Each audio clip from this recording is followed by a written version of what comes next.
Добре, сега ще прочета една история за един човек или дете, не знам по-точно какво е, което е изгубило майка си. Започвам да чета. Вие си помислете.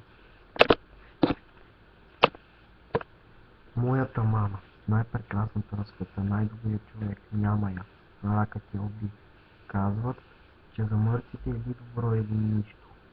Не мога да се сетя за нещо лошо, което да е казала или направила. Тя беше прекрасна, мила, добра, умна, красива, нежна и винаги усмихната.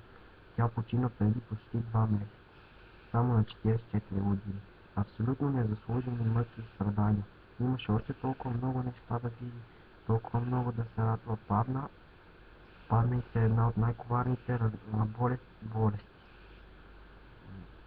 Раздоини болести, при която симптомите се появяват в последния стадий.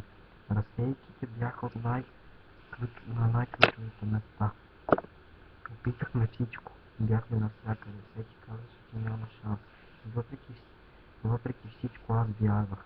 Искрено вярвах и я заливах с моята вяра. Вложих всичките сили в грижи, в морална подкрепа. Вярвах. Тя се влошаваше, а моята вяра беше непоклатима. Мислех всяка вечер тя да оздравее. Предлагах живота си или поне да си разделим болестта. Никой не поиска моя живот. Исках просто тя да оздравее. Исках да бъде щастлива. Не сме богати, не сме известни, не сме лоши хора. Никому зло не сме сторили. Имахме вероятна връзка с майка си. Тя не беше просто майка, тя беше най-добрият ми приятел, моят спътник в живота. От както се помня, винаги съм била с нея навсякъде, по всяко време, аз и тя. Загърбвах излизания с приятели, кафета и простотии, защото исках да се прибера вкъщи при мама, защото исках да бъда с нея, да изляза с нея на разходка или просто да си поспим след обяд. Бяхме щастливи, защото бях с нея. Бяхме щастливи, защото бяхме заедно. Животът продължава, така е. Всичко навън си е по-старому, всичко си е същото, но не и за мен. Не, че не мога, аз не искам да продължа, не искам да живея без нея. Никога не е имал по-важен човек в живота ми и никога няма да има. Дишам, живея, но без желание и така ще си продължа. Никой не ме пита, искаш ли да живееш, не искаш ли? Ами не искам, вече не искам. Няма да се самоубия, но с удоволствие бих умрял още сега. Животът е толкова жесток, толкова нечестен, колко престъпници и боклуци си живеят живота с щракане на пръсти. Мога да пиша още много, но ще спра до тук.